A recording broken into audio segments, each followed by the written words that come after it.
Discuss करेंगे 10 MCQs और ये डिस्कशन काफ़ी महत्वपूर्ण होगा उन सभी एग्जाम्स के लिए जिनमें कॉमर्स के एमसीक्यूज पूछे जाएंगे। तो स्टार्ट करते हैं। सबसे पहला क्वेश्चन, और ये जो क्वेश्चन है काफ़ी डिस्प्यूटेड टॉपिक है, केवल एजुकेशन में ही नहीं बल्कि बार बार ये कोर्ट्स में भी गया है। तो which one of the following services is not covered under the consumer protection act. इनमें से कौन सी सर्विसेज ऐसी है, कौन सी सर्विस ऐसी है जो कंज्यूमर प्रोटेक्शन एक्ट के दायरे में नहीं आती है। सबसे पहला ऑप्शन इसका करेक्ट है, सर्विस ऑफ ए टीचर। ये ऑप्शन करेक्ट है। अब इसमें पहले एक तो ये जान लेते हैं कि कंज्यूमर प्रोटेक्शन एक्ट के तहत सर्विस का कंज्यूमर किसको माना गया है, किस पर्सन को सर्विसेज का कंज्यूमर माना गया है। कॉमन सर्विस की बात है तो सर्विस के केस में कंज्यूमर एक तो उस पर्सन को माना गया है जो सर्विसेज को या तो प्राप्त करता है, मतलब खरीदता है, या उनको हायर करता है, और किसी कंसीडरेशन के बदले में। अगर मुफ्त में लेगा तब तो वो कंज्यूमर प्रोटेक्शन एक्ट के तहत वो कंज्यूमर ही नहीं होगा, ना ये सर्विस ही उसके दायरे में आएगी। In general consumer protection act में कहा गया है कि all goods and all services इसमें शामिल हैं, इसके दायरे में हैं, लेकिन फिर भी कुछ कॉन्ट्राडिक्शंस हैं। तो ऐसा ही एक कॉन्ट्राडिक्शन है सर्विस को लेकर के। तो पहले हम ये जान लेते हैं कि सर्विस के मामले में कंज्यूमर कौन है। कंज्यूमर वो पर्सन है जो सर्विस को अवेल करता है पैसा देके। कंसिडरेशन का मतलब पैसा देके। अब वो हो सकता है अवेल करता है, पैसा देना हो सकता है वो कैश में दे दे, हो सकता है वो प्रॉमिस करे, हो सकता है वो पार्टली पे कर दे और पार्टली प्रॉमिस करे, और हो सकता है वो किसी अन्य डेफर्ड पेमेंट के सिस्टम में खरीदे। डेफर्ड मतलब अदायगी बाद में करेगा, रुक करके। तो जैसा उसका कॉन्ट्रैक्ट रहा हो, लेकिन वो पैसे में सर्विस ले रहा है। दूसरा, उस पर्सन को भी कंज्यूमर माना जाएगा सर्विस के केस में जिस पर्सन की ऊपर हमने बात की थी कि जो अवेल कर रहा है सर्विस को, हायर कर रहा है पैसे दे करके, उसकी अप्रूवल से अगर कोई पर्सन बेनिफिशियरी है, यानी कि उसकी अप्रूवल से उस सर्विस को कोई पर्सन एंजॉय कर रहा है, तो वो भी कंज्यूमर माना जाएगा। अब बात आती है एग्जाम्पल ऑफ सर्विसेज की। सर्विस के एग्जाम्पल क्या हैं? कॉमनली सर्विसेज के एग्जाम्पल है banking, insurance, transport, processing, housing construction, supply of electric energy, electric जो कंपनीज होती हैं, एंटरटेनमेंट सर्विसेज हैं, लॉजिंग फूडिंग सर्विसेज हैं, ये सब इसके दायरे में आ जाती हैं। बात आई टीचिंग के बारे में कि टीचिंग है या नहीं है, एजुकेशन है या नहीं है, इसके दायरे में सर्विस माना जाएगा नहीं माना जाएगा। तो इसके बारे में डिफरेंट ओपिनियंस हैं।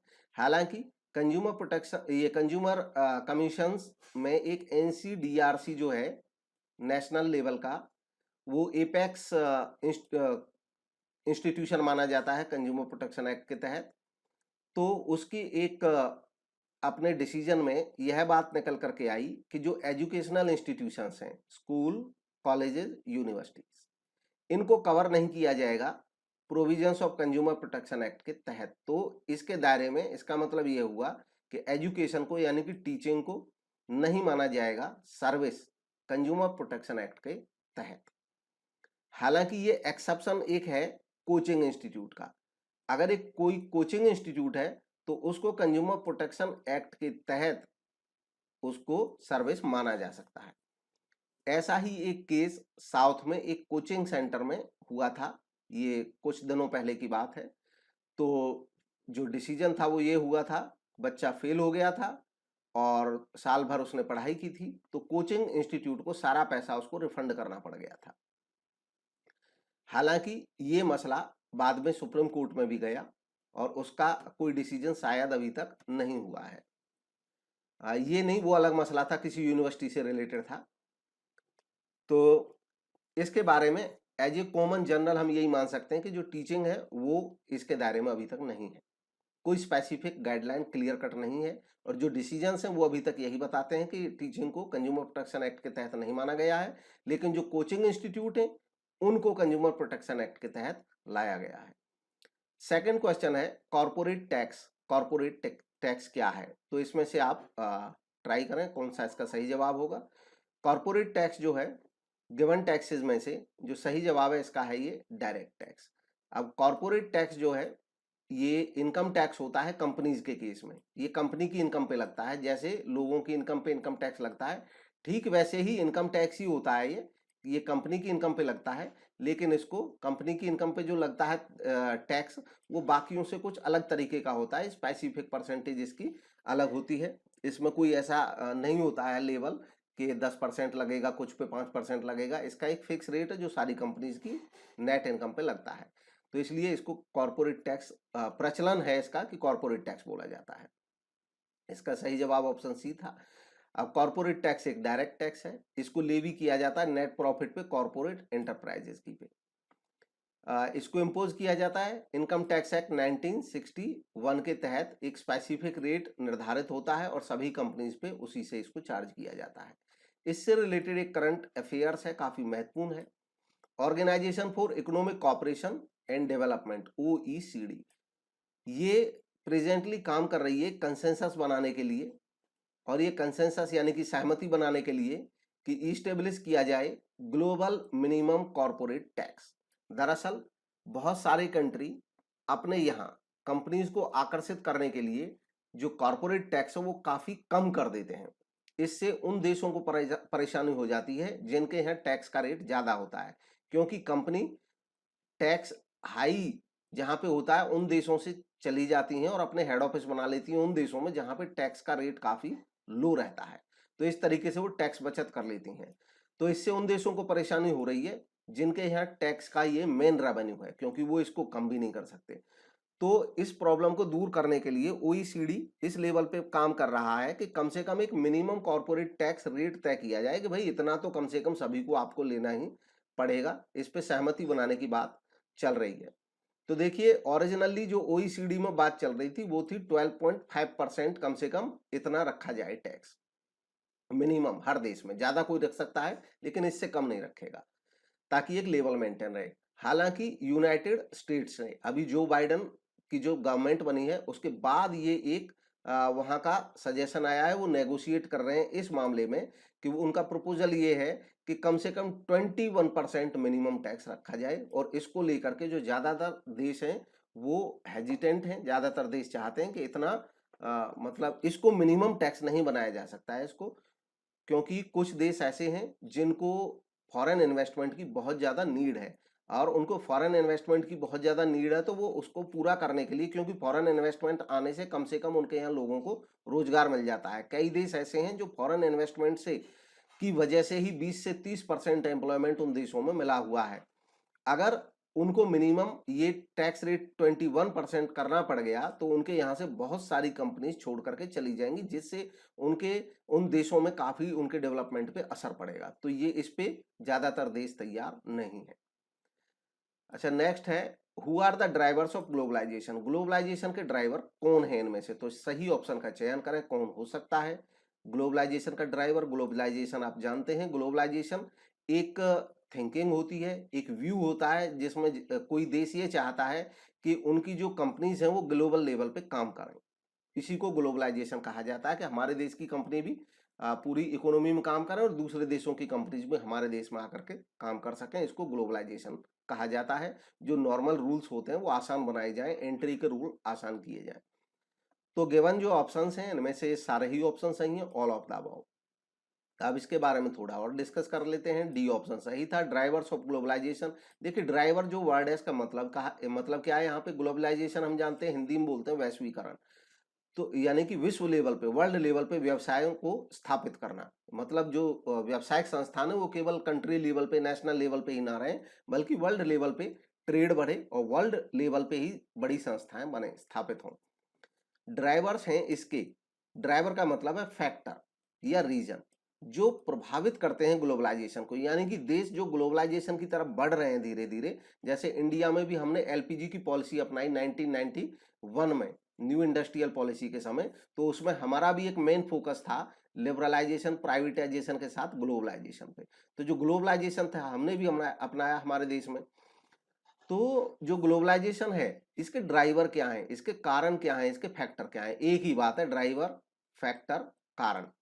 तो इसके कारण क्या है? मेजर ड्राइवर्स हैं trade, transportation, cultural exchange, finance, communication, technology. यानी कि जो भी चीजें ग्लोबलाइजेशन को बिजनेस करने के लिए या तो हमें तैयार करती हैं या मोटिवेट करती हैं या हमारी नीड बन जाती हैं, वो सब ड्राइवर के अंदर शामिल हो जाती हैं। नेक्स्ट है question, which of the following is component of social cultural environment. अब एक संस्था का जो बिजनेस एनवायरनमेंट होता है वो उसके डिफरेंट डिफरेंट आयाम हो सकते हैं, डायमेंशन हो सकते हैं। उन्हीं में से एक आयाम है, एक डायमेंशन है सोशल कल्चरल एनवायरनमेंट, यानी कि सोशो कल्चरल भी इसको कहा जाता है। ये सोशल और कल्चर से रिलेटेड है। इसमें गिवन ऑप्शंस में से कौन कौन शामिल होते हैं यह बताना है। तो जो गिवन ऑप्शंस हैं इनमें से आपको सही का निशान लगाना था। सही जवाब है इसका एजुकेशन, पढ़ाई। पढ़ाई इसमें शामिल हो जाती है।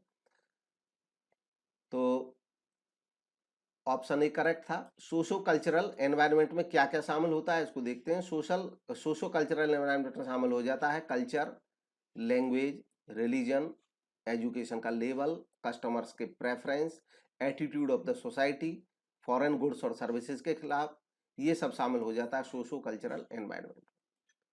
नेक्स्ट देखते हैं, अगला क्वेश्चन है socialism came into force for social development but it has one limitation. अब जो सोशलिज्म है, सोशलिज्म जो आया कुछ देशों में लागू हुआ, समाजवाद की जो विचारधारा आई वो आई थी इसलिए ताकि सोशल डेवलपमेंट हो सके, सामाजिक विकास हो सके। मतलब जो विकास है उसमें सामाजिक पहलू का भी ध्यान रखा जाए। हालांकि इसकी एक लिमिटेशन भी है और वो क्या है, उस लिमिटेशन की पहचान करनी है। तो गिवन ऑप्शंस में से आपको चयन करना है। तो इसका एक नुकसान है ब्यूरोक्रेटिक टेंडेंसी, अफसरशाही यानी कि नौकरशाही की प्रवृत्ति आ जाती है। बाकी सब तो इसके बेनिफिट है, मैक्सिमम यूज हो सकता है नेशनल रिसोर्सेज का, फुल एम्प्लॉयमेंट हो सकता है और प्रोडक्ट प्लानिंग हो सकता है।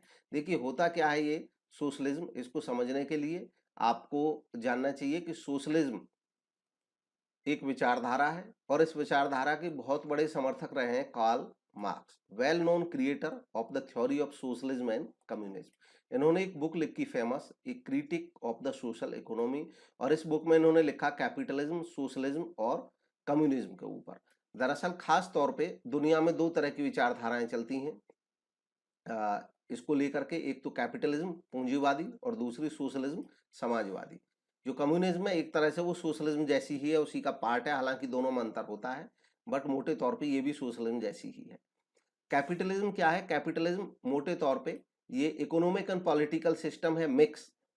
जो कैपिटलिज्म है वो कहता है कि उत्पादन के साधनों पे प्राइवेट लोगों का अधिकार है, यानी कि प्राइवेट कंपनीज प्रोडक्शन करेंगी, प्राइवेट प्रोड्यूसर्स होंगे। सरकार का काम कैपिटलिज्म में केवल होता है शासन करना, जबकि सोशलिज्म में उत्पादन के सभी साधनों पर पूरे देश के सभी लोगों का अधिकार होता है। निजी व्यक्तियों को कोई अधिकार नहीं होता है कि वो प्रोडक्शन करें, कंपनी चलाएं, फैक्ट्री चलाएं। जो भी साधन होंगे उनके मालिक जो होगा वो सरकार होगी और सरकार ही लोगों को कहेगी कि आपको ये साधन दिया जाता है काम करने के लिए।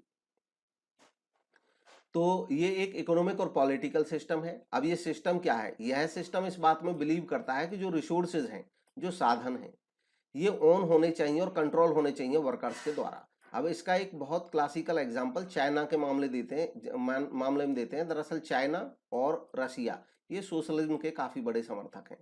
चाइना क्योंकि हमारा पड़ोसी देश है, यहाँ पे एक पॉलिसी आई थी क्योंकि सोशलिज्म की विचारधारा जब इन्होंने काफी चलाई तो एक पॉलिसी आई, इन्होंने जो लोगों की, किसानों की जमीनें थी वो सबकी जमीनें छीन ली जमींदारों से और वो सारी जमीन कर दी सरकार की। अब किसी की कोई जमीन नहीं रही, किसी के कोई रिसोर्सेज नहीं रहे, बाद में सरकार की जमीन हो गई। अब चाहे वो पहले कोई किसान था, जमींदार था, और चाहे कोई मजदूर था, और चाहे कोई किसी के पास कोई काम नहीं था, वो सरकार से मांगेगा जमीन और वो भी किराए पे, यानी कि मालिकाना हक किसी को नहीं मिलेगा। वो जमीन मांगेगा और उस जमीन का किराया देगा सरकार को और बदले में वो फसल उगा सकता है। ठीक वैसे ही हर साधन के मामले में अपनाया गया। हालांकि बाद में चाइना में ये सुधार लाया गया, पूरी तरह से सोशलिज्म आज की डेट में नहीं है वहां पे, हर चीज में, इंडस्ट्री के मामले में खास तौर पे। तो खैर सोशलिज्म, जो प्योर सोशलिज्म है वो कहीं भी देखने को अब नहीं मिलेगा और ना ही प्योर कैपिटलिज्म ही कहीं देखने को मिलता है। ये दो विचारधाराएं एकदम प्योर मिलना बड़ा मुश्किल होता है। दिस मीन्स, इसका मतलब ये होता है कि money made belongs to the people who make the things instead of a group of private owners. जो सोशलिज्म विचारधारा वो ये कहती है कि जो पैसा कमाया जाता है वो उन लोगों से रिलेटेड है जो लोग उस काम को कर रहे हैं, और प्राइवेट जो ओनर्स हैं उनके, उनसे रिलेटेड नहीं है पैसा। जो काम कर रहे हैं पैसा उनका है। People who agree with this type of system are called socialist. जो इस सिस्टम के समर्थक होते हैं उनको सोशलिस्ट कहा जाता है। अब देखिए यहाँ पे जो इसका ब्यूरोक्रेटिक टेंडेंसी थी ये इसकी एक लिमिटेशन है और ये कैसे है इसको भी समझना है। ब्यूरोक्रेटिक टेंडेंसी कैसे आ जाती है? देखिए, इसका मतलब क्या होता है कि सब चीज सरकार की हो जाएगी। जब सब चीज सरकार की हो जाएगी तो सरकार किसके थ्रू काम करेगी? नेचुरली एक तो ऑटोक्रेसी जैसा इसमें होने लगता है धीरे धीरे।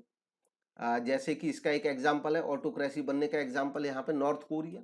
नॉर्थ कोरिया भी सोशलिज्म का समर्थक है, तो वो सोशलिज्म के नाम पे ही नॉर्थ कोरिया में आए थे वहां के, लेकिन अब वो शासक बन चुके हैं वहां के। तो ठीक वैसे ही ब्यूरोक्रेटिक टेंडेंसी लोअर लेवल पे भी आ जाती है, क्योंकि इसमें सरकार का हस्तक्षेप रहता है हर चीज में। तो जो सरकारी अधिकारी होते हैं, अधिकारी, जब सरकारी अधिकारी हर चीज को अपने हाथ में लेने लगते हैं, मैक्सिमम कंट्रोल लेने लगते हैं, और उनका काम करने का जो तरीका होता है वो इस टाइप का हो जाता है कि उनमें नौकरशाही की, ब्यूरोक्रेटिक की प्रवृत्ति आ जाती है, यानी कि पावर को इकट्ठा रखने की प्रवृत्ति आ जाती है। वो अपने पास पावर इकट्ठा रखना चाहते हैं और मतलब पब्लिक इंटरेस्ट में कम काम होता है, बल्कि अपने आदेश में वो ज्यादा यकीन रखते हैं कि उनके आदेशों का पालन हो। यही नौकरशाही की प्रवृत्ति है। तो नेक्स्ट है stock dividend is known as. Stock dividend किस नाम से जाना जाता है, इसको और क्या कहा जाता है? ऑप्शन है फंड, प्रॉफिट, इन्वेंट्री या बोनस शेयर। तो इसका जो सही जवाब है वो है ऑप्शन डी, बोनस शेयर। अब स्टॉक डिविडेंड को समझ लेते हैं। दरअसल डिविडेंड आप जानते ही होंगे, डिविडेंड होता है जब किसी कंपनी को प्रॉफिट होता है तो वो कंपनी अपने प्रॉफिट को अपने मालिकों में बांटती है। आप जानते हैं, क्योंकि कंपनी के केस में कंपनी के जो मालिक होते हैं वो शेयर होल्डर्स होते हैं, और शेयर होल्डर जो होते हैं उनकी संख्या लाखों में भी हो सकती है। तो कंपनी अपने प्रॉफिट को अपने सभी शेयर होल्डर्स में बांट देती है, और जब शेयर होल्डर्स में बांटती है तो वो उस प्रॉफिट के हिस्से करती है। जब प्रॉफिट के हिस्से करती है तो उसको हिंदी में कहते हैं लाभांश, लाभ का अंश, और इंग्लिश में कहते हैं डिविडेंड, क्योंकि ये डिवाइड होना है इसलिए इसको डिविडेंड कहते हैं। तो खैर, कंपनी चाहे तो कैश में बांट सकती है डिविडेंड, डी ऑप्शन इसमें करेक्ट ऑप्शन था। स्टॉक डिविडेंड का मतलब होता है distribution of shares in lieu of और in addition to the cash dividend. जब कैश डिविडेंड देने की बजाय कैश के बदले में शेयर्स दे दिए जाए, या in addition to the cash dividend, मतलब कुछ कैश डिविडेंड दे दें और बाकी शेयर दे दें, तो जो शेयर हम ऐसे बांटेंगे उसको स्टॉक डिविडेंड कहा जाता है। इंडिया में ये बोनस शेयर के नाम से जाना जाता है, खासतौर पे जब किसी कंपनी के पास ज्यादा अच्छे प्रॉफिट्स होते हैं कि, लेकिन कंपनी चाहती है कि जो कैश है वो कंपनी के बेनिफिट में लगा रहे, या मान लो कंपनी के पास कैश कम है, उसने ज्यादा इन्वेस्ट कर दिया है अपनी फिक्स्ड एसेट्स में, प्रॉफिट होने के बावजूद भी कैश कम है, तो ऐसे केस में कंपनी अपने प्रॉफिट्स को रिजर्व में ट्रांसफर करती है और रिजर्व को ट्रांसफर कर देती है शेयर कैपिटल में। ये केवल एक ट्रांसफर होता है, क्योंकि जो प्रॉफिट होता है वो मालिकों का ही है, मालिकों से कह दिया जाता है कैश मत लो, बदले में आपको शेयर दे देते हैं। यही स्टॉक डिविडेंड भी कहलाता है और इसी को बोनस शेयर भी कहते हैं। यह जब बोनस शेयर किया जाएगा तो नेचुरली क्या होगा, कंपनी के जो शेयर्स थे उनकी संख्या बढ़ जाएगी, तो ये outstanding shares of the company, इसके नंबर को क्या कर देते हैं, बढ़ा देते हैं। नेक्स्ट है which bank is known as a central bank of India. अब भारत का केंद्रीय बैंक कौन से बैंक को जाना जाता है, कभी काफी सामान्य क्वेश्चन है। रिजर्व बैंक ऑफ इंडिया को कहा जाता है भारत का केंद्रीय बैंक। हर देश का कोई केंद्रीय बैंक होता है, ऐसे ही भारत का भी केंद्रीय बैंक का ऑप्शन एक करेक्ट है। हाँ, इसके बारे में कुछ फैक्ट जान लेते हैं जो काफी महत्वपूर्ण है, बार बार रिपीटेडली एग्जाम्स में पूछ लिए जाते हैं। आरबीआई को इस्टेब्लिश किया गया था 1 अप्रैल 1935 को, 1 अप्रैल 1935 में, इस रूप में जिस रूप में आज है रिजर्व बैंक ऑफ इंडिया। इसको इस एक्ट के तहत किया गया था establish, reserve bank of India act 1934 से। Originally it was privately owned. शुरुआत में जब इसको बनाया गया था तो ये प्राइवेटली ओन्ड था, मतलब उस टाइम पे जो सरकार थी, अंग्रेजों की सरकार थी, और उनका मत ये था उस समय पे कि इसको जो पॉलिटिकल हस्तक्षेप है उससे अलग रखा जाए, इस पे कोई प्रेशर नहीं रहे, ये बैंक की तरह काम करे, इसलिए इसके जो शेयर्स होंगे वो प्राइवेट लोगों के पास होंगे। हालांकि बाद में इसका नेशनलाइजेशन किया गया 1949 में, आजादी के बाद 49 में इसका राष्ट्रीयकरण कर दिया गया, और अब ये पूरी तरह से फुल्ली ओन्ड है गवर्नमेंट ऑफ इंडिया के द्वारा। इसका जो सेंट्रल ऑफिस है रिजर्व बैंक ऑफ इंडिया का, शुरुआत में वो बनाया था कोलकाता में, हालांकि इसको शिफ्ट कर दिया गया था 1937 में मुंबई में, और अभी भी इसका जो हेड ऑफिस है वो मुंबई में ही है। इसके जो गवर्नर हैं वो बैठते हैं मुंबई में और इसकी पॉलिसीज भी फॉर्मुलेटेड होती हैं मुंबई में सेंट्रल ऑफिस में। नेक्स्ट क्वेश्चन है, liquidity means the ability of the bank to convert its non cash asset into cash easily and without. अब इससे अगला जो वर्ड है उसका चुनाव करना है, इनमें से कौन सा हो सकता है। देखिए ये कह रहे हैं कि जो बैंक्स होते हैं उनके पास कुछ नॉन कैश एसेट होती हैं, मतलब कुछ ऐसी एसेट होती हैं जो कैश में नहीं होती हैं। तो बैंक के अलावा कुछ ऐसी एसेट कौन सी होंगी जो कैश में नहीं होती हैं? ये एसेट होती हैं, बैंक ने मान लो कोई बॉन्ड खरीदे हुए हैं आरबीआई के, गवर्नमेंट बॉन्ड, बैंक ने कोई सिक्योरिटीज खरीदी हुई है, बैंक ने कोई लोन दे रखे हैं पब्लिक को, यही सब बैंक के लिए नॉन कैश एसेट होते हैं। अब इन नॉन कैश एसेट को कन्वर्ट कर सकता है बैंक कैश में, इसी चीज को लिक्विडिटी कहते हैं। अब इस लिक्विडिटी को पूरी तरह से डिफाइन करने के लिए कि कैश में तो कन्वर्ट कर सकता है, लेकिन उसके साथ दो कंडीशन जुड़ी हुई हैं कि वो होना चाहिए कैश में कन्वर्ट, एक तो इजीली, आसानी से, मतलब कोई परेशानी ना हो, और दूसरा विदाउट, बिना किसी डैश के, वो डैश पूरा करना है। तो गिवन ऑप्शंस में से जो सही जवाब है वो है ऑप्शन ए, लॉस, मतलब कोई लॉस भी उसमें नहीं होना चाहिए। अब विदाउट लॉस कहें या इसको और थोड़ा सा कहा जाता है तो मिनिमल लॉस, मतलब न्यूनतम, बहुत ही इनसिग्निफिकेंट, बहुत नाम मात्र का लॉस। तो ऑप्शन ए इसका करेक्ट ऑप्शन था। और लिक्विडिटी के बारे में अभी डिस्कस किया ही जा चुका है, यही इसमें यहाँ पे भी बताया गया है। नेक्स्ट है, which of the following transactions would cause a change in owners equity. इनमें से कौन सी ऐसी ट्रांजेक्शन है जो कारण हो सकती है ओनर्स इक्विटी में बदलाव का। तो गिवन ऑप्शंस जो है इनमें से आपको सही का चयन करना है, ऐसा कौन सा आइटम हो सकता है। तो गिवन ऑप्शंस है में जो सही ऑप्शन है वो है payment of dividend in unprofitable operations. तो देखिए, एक तो इक्विटी का मतलब जान लेते हैं और इसको एनालाइज करेंगे। बी इसका करेक्ट जवाब था। देखिए, ओनर्स इक्विटी का मतलब क्या होता है? ओनर्स इक्विटी का मतलब होता है राइट ऑफ द ओनर्स, अधिकार मालिकों का, in the asset of the business, business के एसेट में। इसको ऐसे समझें जैसे मान लो किसी बिजनेस के एसेट जो हैं वो 10 लाख के हैं। अब आपको पता है कि ये जो एसेट होते हैं बैलेंस शीट में, एसेट साइड में, ये होता है यूज ऑफ फंड, पैसे का यूज एसेट के रूप में दिखता है। और सोर्स ऑफ फंड क्या होता है, यानी कि ये पैसा आया कहां से, ये 10 लाख रुपए, मान लो 6 लाख रुपए इसमें मालिकों ने लगाया और 4 लाख उधार है, लोन है।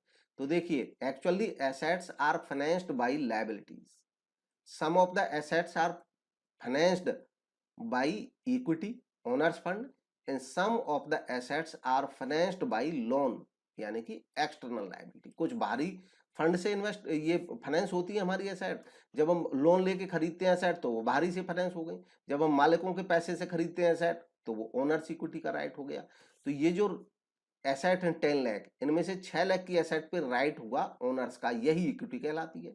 इसको चाहे हम ये बोल दें कि शेयर होल्डर्स फंड को इक्विटी कहते हैं, या बोल दें कि एसेट्स में जो ओनर्स का राइट होता है उसको इक्विटी बोल सकते हैं।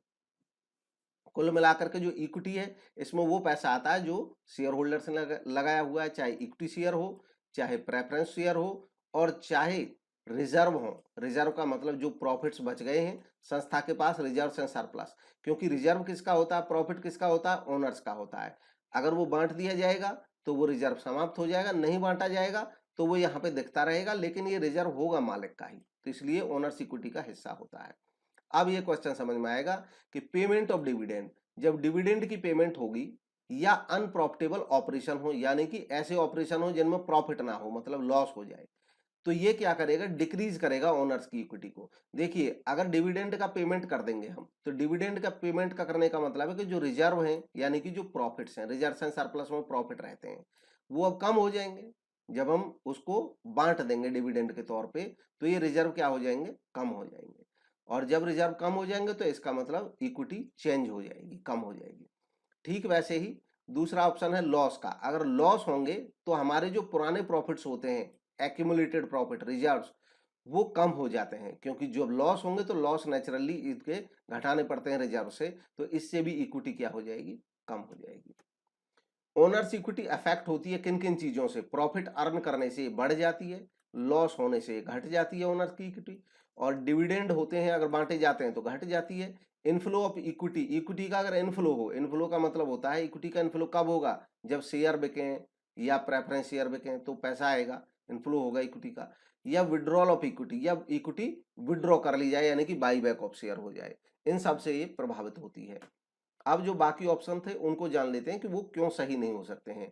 तो इक्विटी का मतलब अब तक आपको समझ आ गया होगा आपको, किसी कंपनी के शेयर मान लो 10 लाख के हैं और 5 लाख के रिजर्व हैं, तो इसका मतलब ये ओनर्स की इक्विटी हो गई 5 लाख। एक होती है ओनर्स इक्विटी, मालिकों का पैसा। एक होती है क्रेडिटर्स इक्विटी, और क्रेडिटर इक्विटी कहा जाता है जो बाहर वालों का पैसा है, इसमें डिवेंचर क्रेडिटर सब आ जाएंगे। और एक होती है टर्म, इसका मतलब क्रेडिटर इक्विटी का मतलब हो गया एक्सटर्नल लायबिलिटीज। और एक होती है टोटल इक्विटी। टोटल इक्विटी का मतलब होता है कि ये सब टोटल, और टोटल इक्विटी हमको जो दिखाई देती है वो देती है हमको टोटल एसेट में, यानी कि किसी संस्था की जो टोटल एसेट होती हैं उन्हीं को टोटल इक्विटी भी कहा जाता है। तो बाकी जो ऑप्शन है इसलिए सही नहीं हो सकते हैं क्योंकि रिपेमेंट ऑफ बैंक लोन अगर रीपे करेंगे तो एक्चुअली शेयर्स में या रिजर्व में कोई अंतर नहीं आएगा। ठीक वैसे ही sale of land on credit, अगर उधार में जमीन बेच देंगे तो भी इक्विटी पे कोई अंतर नहीं आएगा। और परचेज ऑफ एसेट या इनकरेंस ऑफ लायबिलिटी, कोई एसेट खरीदें या कोई लायबिलिटी क्रिएट करें तो उससे भी हमारी इक्विटी पे कोई अंतर नहीं आता है। नेक्स्ट और लास्ट क्वेश्चन है आज का, which of these are outside the domain of macro economics, इनमें से मैक्रो इकोनॉमिक्स के डोमेन से बाहर कौन सा है। देखिए दो तरह की इकोनॉमिक्स होती है, मैक्रो और मैक्रो। मैक्रो का मतलब होता है व्यष्टि और मैक्रो का मतलब होता है समष्टि, समष्टि अर्थशास्त्र। तो जो समष्टि अर्थशास्त्र होता है, बात उसकी हो रही है कि उसके डोमेन में इनमें से कौन सा नहीं आता है। अब समष्टि का मतलब होता है जो बड़े लेवल पे, लार्ज लेवल पे होता है। व्यष्टि का मतलब होता है जो छोटे लेवल पे, माइक्रो। तो गिवन ऑप्शंस में से कौन सा ऑप्शन सही है, आपको उसकी पहचान करनी है। इन ऑप्शंस में से जो सही ऑप्शन है वो है कंज्यूमर बिहेवियर। यहाँ पे बात हो रही है कंज्यूमर, एक कंज्यूमर का बिहेवियर या प्रोड्यूसर बिहेवियर हो, ये माइक्रो इकोनॉमी के टॉपिक हैं, जैसे डिमांड सप्लाई वगैरह। और national income, economic growth, balance of payment, यहाँ पे पूरी इकोनॉमी की बात हो रही है एज ए होल, तो ये सब शामिल हो जाते हैं मैक्रो इकोनॉमिक्स में। तो जो गिवन ऑप्शन था ये सही था। इसमें मैक्रो इकोनॉमिक्स क्या है, ये स्टडी है इकोनॉमी की एज ए होल, इसमें शामिल होते हैं inflation, price level, rate of economic growth, national income, GDP, unemployment, ये सब। और माइक्रो इकोनॉमिक्स का मतलब होता है study of behaviour of individuals या फर्म, यानी कि फर्म का जो बिहेवियर होता है, थ्योरी ऑफ फर्म के नाम से भी कहते हैं इसको, प्रोडक्शन सप्लाई। और थ्योरी ऑफ इंडिविजुअल, ये थ्योरी ऑफ कंज्यूमर के नाम से भी कहलाती है, इसको हम बोलते हैं थ्योरी ऑफ इंडिविजुअल में हम बोलते हैं डिमांड वगैरह, और जो यूटिलिटी थ्योरीज होती हैं वो आ जाती हैं। तो ये था आज का डिस्कशन, आप कमेंट के माध्यम से अपने विचार रख सकते हैं। Thank you for watching.